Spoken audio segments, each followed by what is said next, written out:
Welcome back. This is a customer's car that we've had here. We developed a Motec M142 kit for this car. It's a plug and play solution. It basically just bolts in straight where the factory harness connectors were, where the ECU would have been, and we have a 142 ECU over here. It integrates fully with the factory system. We just thought we'd run through where we're at now. The owner particularly wanted to be able to run his car on flex. We ran out of factory injector, as everyone does. It's not so much the injector, it's actually the DI pump just doesn't have enough volume, which is a limiting factor in these cars. So this is still running the standard DI pump, but as you can see, we've used the CNC Innovations Manifold, and we've got now 4 1000cc Bosch injectors fitted in on a secondary fuel rail. The Motec ECU controls these as secondary injectors.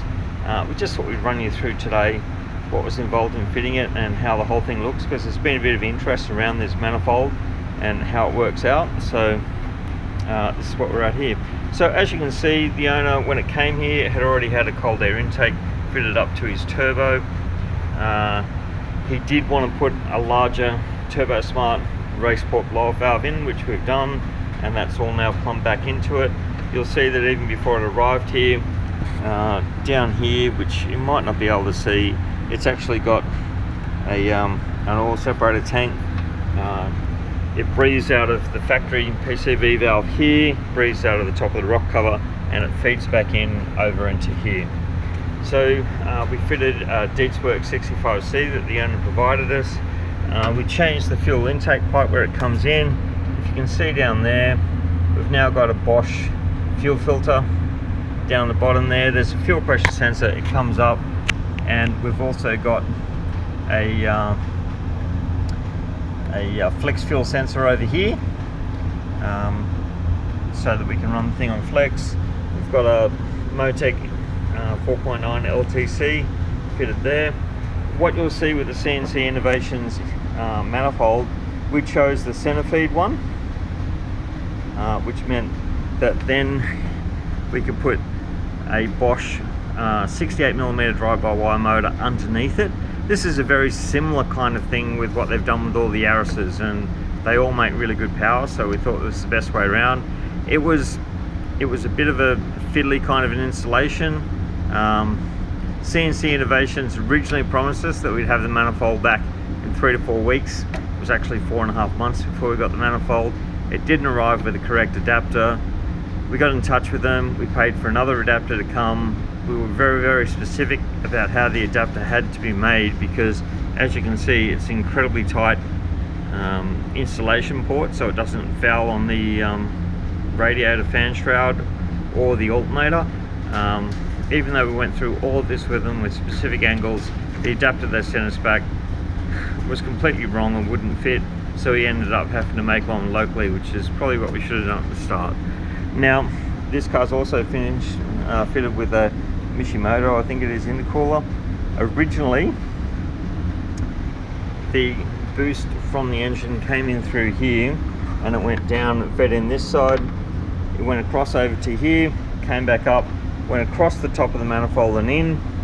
We've changed the direction on that, so now the boost pressure comes out through here, goes across to this side, back through the intercooler, up through here, and if you look down there, it comes up and into it, into the manifold. What this meant was we had to move and fit a different boost pressure sensor, so we've gone for a Bosch 3-bar T-map sensor here. If you look over here, we actually fitted another T-map sensor underneath the intake manifold as well, and we had to, obviously it came with these 3 ports. We had to probably spend a good half a day on the mill with this manifold when it arrived, even though we sent them all the dimensions and everything else that we wanted. The port that came in for the T-map sensor was way too deep, so we had to machine that down so that the temperature probe would actually make it into the airflow. On top of that, the fuel rail they sent us wasn't machined out for the right size O-rings at the top, even though we sent them all the product sheets for both the T-map sensor and the injectors we wanted to use. The injector fuel rail mounts that they sent us weren't suitable, so we had to make up new mounts like that. What we will say though is, once we had a powder coater, which is what we'd recommend for anyone that actually does want to use this manifold, it actually comes up pretty nice. The actual quality of the raw machine when it came, I was a little bit concerned about. Once it's powder coated, it's kind of filled out all the imperfections. It's actually pretty nice. So this is where the whole thing is. If you look down here, the factory top radiator pipe is actually held on by 4 bolts to the radiator. Normally it pokes out this way. There wouldn't have been enough clearance. Fortunately, we were able to split it 180. We flicked this thing around the top. We can still use the factory hose. It's all well and good. We have coolant pressure sensor fitted here now. We use all the factory sensors that were involved in it. We have a fuel pressure for the lift circuit that we get through to here. As I say, we've got our flex sensor over there, and we use all the factory sensors that the vehicle came with. We do, however, have to change the lambda sensor to a more modern 5-wire wideband lambda sensor rather than the 4-wire wideband lambda sensor that these cars come with standard. We're just going to move inside the car now,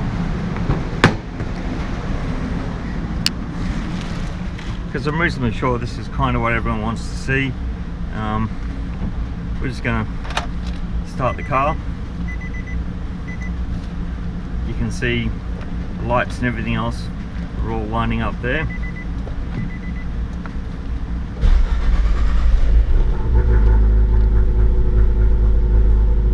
So you can see all the warning lights have gone out. We've got a door open and we've got a handbrake light, but that's about it. Our temperature sensor, everything else all works okay.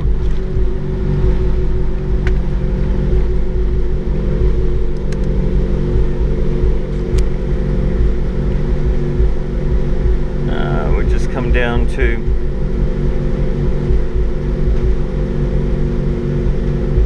a tune file here. We can see everything's running on the Motec ECU.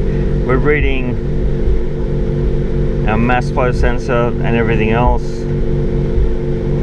We've got a coolant temp, we've got a pressure sensor happening in there.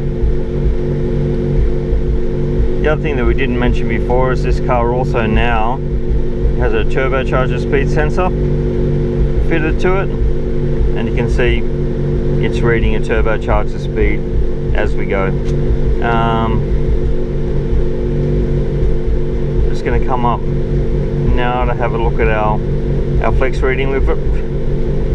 We haven't really put any E85 in it yet. We actually want to do a back-to-back on where we were with the factory manifolders against this manifold.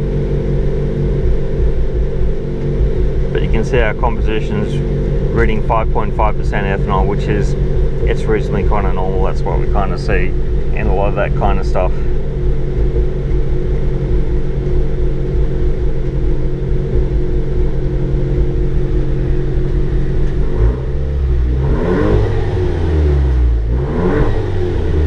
See the engine revs and it's responsive and it's wonderful.